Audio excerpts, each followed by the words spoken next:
Another day, another gala na naman tayo mga kaitlog. Pero hindi talaga ako maggagala, kailangan ko na mamili. Ayun na nga, makikita nyo yung bahay ng tita ko dito. At ang mga puno na nakapaligid sa bahay namin. O, diba? Woo! At ayun na nga, magpe-prepare na nga ako. Kuha na nga ako ng damit dito. Namimili-mili pa nga ako ng damit dito. Pero syempre, ang kukunin ko, nasa taas na lang para malamig. Kasi mainit yung mga jersey eh. Pagtapos ko nga maligo, lalarga na nga tayo agad. Sorry, medyo madumi nga pala dito si Pogi. Hindi pa nalilinisan kasi ulan ng ulan dito eh. At pumasok na nga ako ng sasakyan.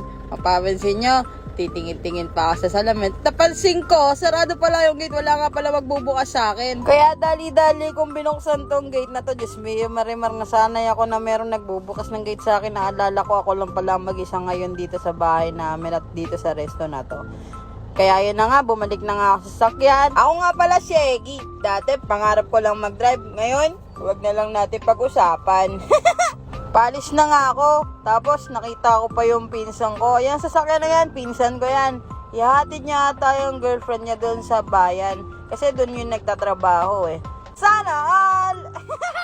Sana all may tagatid! Kaya na nga, yan.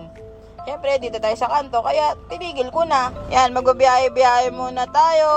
Hello! Hello, madlang people! Ayun na nga, medyo maulan nga dito. Medyo daw. Hindi medyo, sobrang lakas ng ulan dito bago ako. At ayun na nga, makikita nyo, ang daming tao dyan. Alam nyo guys, ang dami laging tao dyan. Hindi ko alam kung anong meron dyan sa lugar na yun. Pero grabe, daming laging tao.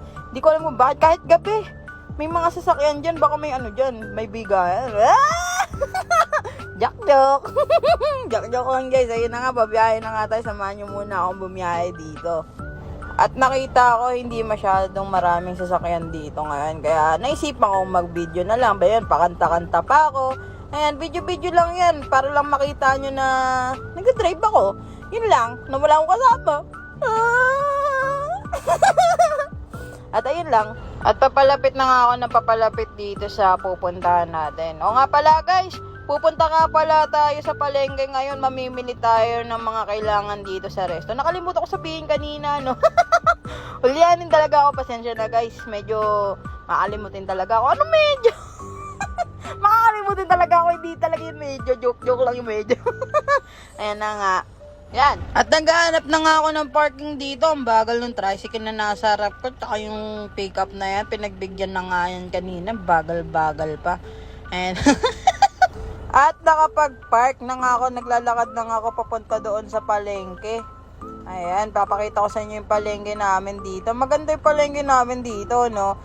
Malinis yan, palengke na yan. Kala nyo ba? At ayan na nga, sinimulan ko na nga ang pagpili ng pipino dito. Hindi ko na pinapakita kasi medyo nakakaya. At yun na nga, bumili na ako ng marami kasi alam nyo kung bakit. 1,000 kasi yung pera ko. At ayan na nga, bumili na rin ako ng tokwa kasi yun din yung inutos sa akin. Yan. At nandito na nga ako sa sagingan. Sabi ko kay ate, siya na mamili kasi hindi ako marunong mamili kapag hinog na. Hinog kasi dapat talaga yung kailangan ko kasi ito yung parang side dish namin sa sangyup namin.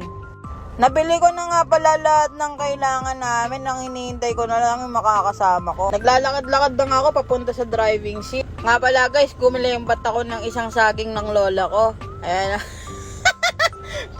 Paborito po talaga yung saging sa totoo lang.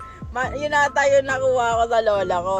O diba, sa sobrang paborito ko yung saging, umisa pa ako. Siguro pagdating nito, ubos na. Wala na. Kakahintay ko sa kasama ko. Parang ilang seconds ko lang bago naubos tong saging na to. Grabe ba? Subo agad oh. O diba, happy-happy yan. Happy-happy. Yabang ko pa, pinakita ko pa dito. Yung 2 saging yung kinain ko. At wala pa nga akong kasama dito. Ay, yung mga kasama ko pala. Ayun na nga, kasi nga, galing nga po kasi siya ng isla. At nagutom nga ako kasi tanghali na to. Kakain muna ako guys. At ayun na nga, dumating na nga siya. Naglalakad na nga siya papunta sa akin. Medyo matagal siya maglakad in fairness. Papakilala ko pala siya guys sa inyo. Siya nga pala si Carla, yung bago nga palang staff namin.